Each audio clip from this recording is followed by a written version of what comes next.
talk about carrying your weight in a relationship. The 2025 Wife Carrying World Championships are complete, and that kicks off our Hot Topics for today, brought to you by Walton Arts Center. So complete with over 200 competitors from 18 countries, this year's event got extra buzz thanks to a new team competition, and for the first time ever, a women's series with 5 couples competing. So the main race was won by an American couple, Caleb and Justine Rolster, who took on a challenging obstacle course complete with water and sand.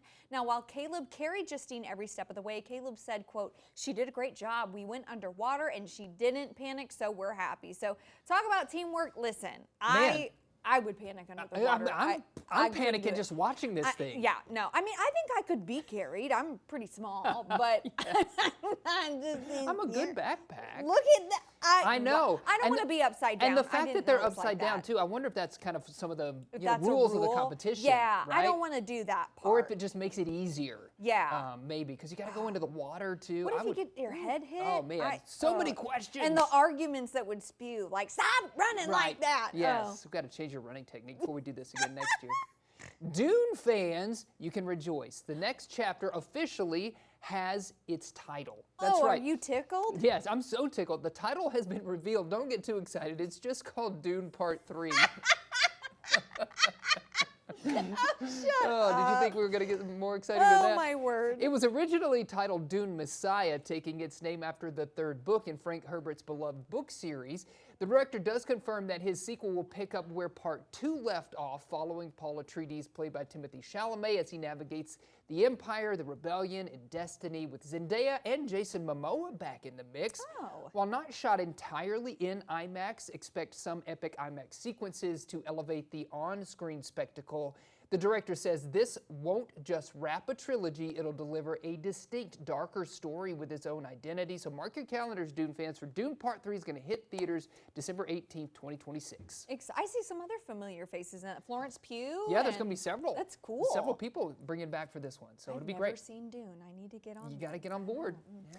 Well, are you feeling blah about your workouts this summer? Well, a new study says that it might not be you, it might just be your personality. So researchers in the UK found that extroverts thrive in group workouts like high-intensity interval training classes, while more anxious or maybe introverted folks prefer to sweat it out solo.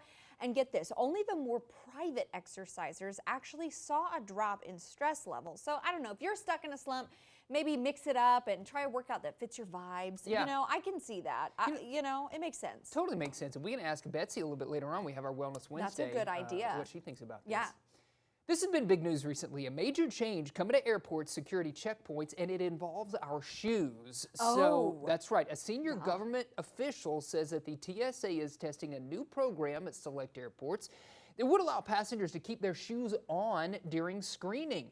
Now, while it's not quite official just yet, the move could expand nationwide. That's what they're predicting. The TSA says it is exploring ways to enhance the passenger experience without compromising safety.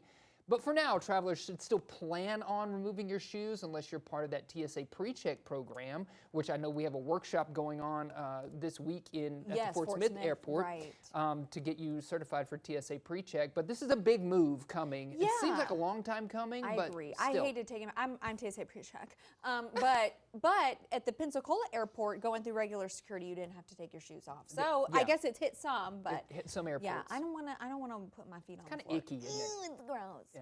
Well, what started as a tiny mystery in Malmo has grown into a global art phenomenon. Miniature mouse-themed businesses began popping up on Swedish streets in 2016, from Topolino to Ricotta Records, sparking joy and curiosity everywhere. And now the anonymous creators behind the Anonymouse have revealed themselves and are showcasing 9 years of tiny magic at a museum in Lund. The exhibit features intricate mouse-sized world once secretly installed across Sweden and beyond. The duo says that this is their final farewell to the viral street art project. How cool. I love it. I love it.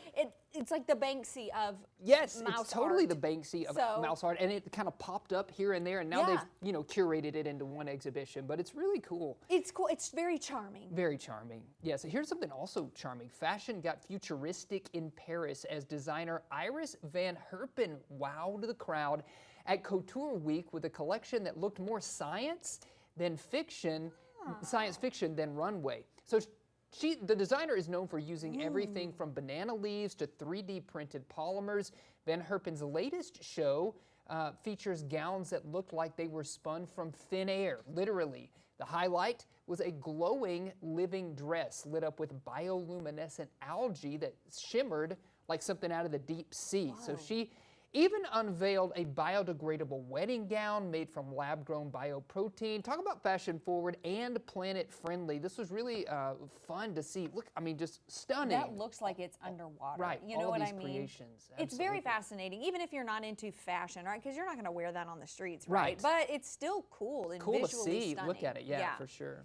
Well, thousands of voices rose in harmony this weekend as Estonia's legendary song and dance festival returned to talent. So despite heavy rain, more than 21,000 singers and massive crowds filled the song festival grounds for the 4-day celebration, a deeply rooted tradition dating back to 1869. The event, held roughly every 5 years, played a powerful role in Estonia's singing revolution that helped end Soviet rule. So now it continues to unite the country through folk songs, patriotic anthems, and cultural pride, especially potent in the shadow of global unrest.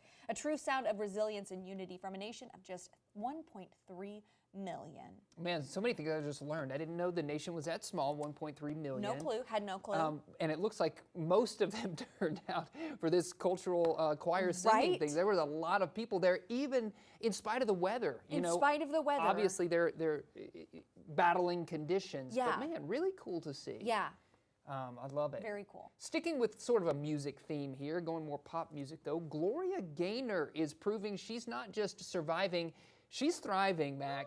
At 81 years old, the disco legend just dropped a brand new EP, led by the single Fight Unknown. In a recent interview, she shared her desire to connect with a new generation of music lovers while reflecting on how recording has changed since her early days in the studio. Gaynor also opened up about the lasting power of I Will Survive, right? It's an anthem for everyone. And she revealed it was not just inspired by heartbreak, but from recovering from spinal surgery. Now, with no plans to slow down, Gaynor says her purpose is simple: to bring joy, hope, and empowerment to the world, one song at a time. She looks amazing. She looks amazing, 81 years old, Unreal. rocking it. She will survive and thrive, and love to see it.